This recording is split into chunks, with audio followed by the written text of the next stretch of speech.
According to fan-filled-out brackets submitted on ESPN, the most popular Final Four is Louisville, Indiana, Kansas, and Ohio State. 39.1% of fans believe Louisville is a Final Four team. 30.9% say the Hoosiers are going. 15.8% have the Jayhawks, and 13.9% say Ohio State. My Final Four is not quite as popular. I have Louisville out of the Midwest, New Mexico out of the West, Michigan out of the South, and Miami out of the East. The reason I have these four teams is because of this. Whenever I filled out my bracket, I looked at three things. Two were weighted heavier than the third. The two heaviest things that I weighted, guard play is one, defense as two, and then the third, not as heavily weighted thing is how hot are you coming into the tournament. So let me break down according to that why I think these four teams are going to make it. Starting with Louisville.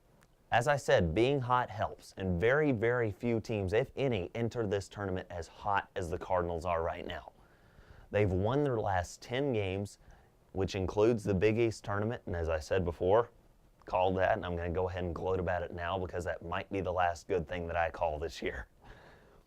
They won the Big East tournament for the second straight year. This team has great guard play out of Russ Smith and Peyton Siva. These two guys have combined to average throughout the season 28 points, 7 boards, and 9 assists per contest. Both guys can get to the rim at will, shoot the ball nicely, and when playing at their best are nearly unstoppable. They also defend superbly as a team, giving up only 58 points a game, and in 28 of their 34 games on the season, they held their opponents to less than 70 points. And in 23 of those games, that number was less than 60. They are hot, they have a great backcourt, and they defend, which is my recipe for success. So moving out onto the West bracket, I picked New Mexico to go to the Final Four, and this was by far and away the least popular pick that I had. Only 2% of ESPN's fan-filled brackets have the Lobos making it to the Final Four. But here's why I have them there. This team, like Louisville, great guard play, they're hot, and they defend very, very well. Their guard combination of Kendall Williams and Tony Snell has scored 26 points, grabbed 6 rebounds, and dished out 8 assists a game.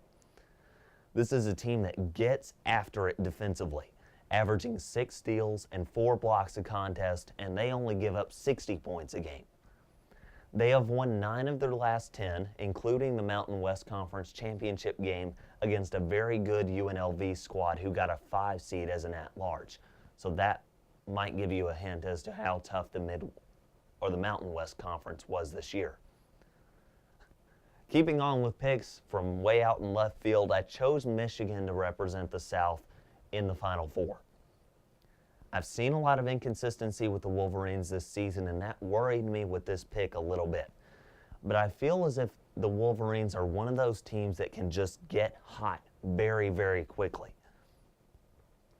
They have a great player of the year candidate in my opinion, in Trey Burke, and a solid backcourt complemented by Nick Stauskas, I believe I'm saying that right, and Tim Hardaway Jr.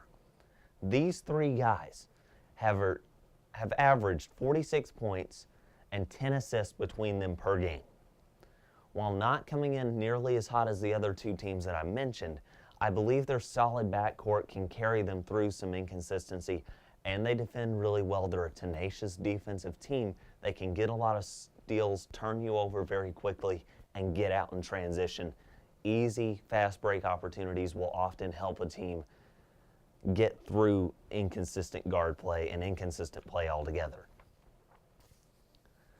My final pick for the Final Four, and this is a team whose bandwagon I've been on for a long, long time, are the Hurricanes of Miami. They are the only team from the 6 power conferences to win the regular season crown outright and win their conference tournament. This is probably the best team in the field of 68 as far as having a good balance between their front court play and their back court play.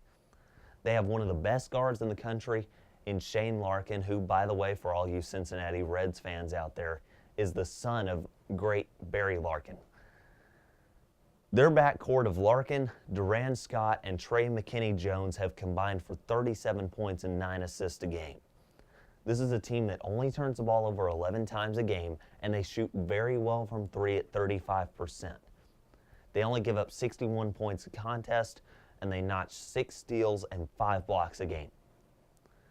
They also have potentially favorable matchups in the Sweet 16, possibly against Marquette, and then the Elite Eight possibly against Indiana.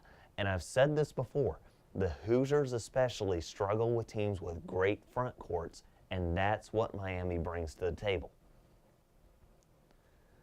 Just going to go ahead and hack away the first weekend predictions, and then next week's show I'll see how right or how wrong I was.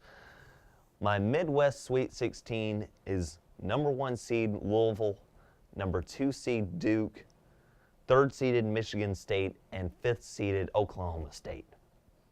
Out of the South, I have Kansas as a 1 seed, Georgetown as a 2 seed, Florida as a 3 seed, and Michigan as a 4 seed. Out of the East, I have the Hoosiers of Indiana, the Miami Hurricanes, Marquette, and UNLV. And then in the West, I have Gonzaga, Ohio State, New Mexico, and Kansas State. Hopefully there won't be a lot of red through my bracket by the end of the first weekend, but we shall see. Until next week, I hope your brackets don't completely get dashed apart. There are some websites that offer round-by-round play, though, so that's not nearly as depressing as filling out the entire thing before play even starts and having red dashes all the way through it. But until next week, I hope your bracket survives as well as mine hopefully should. Take care. God bless.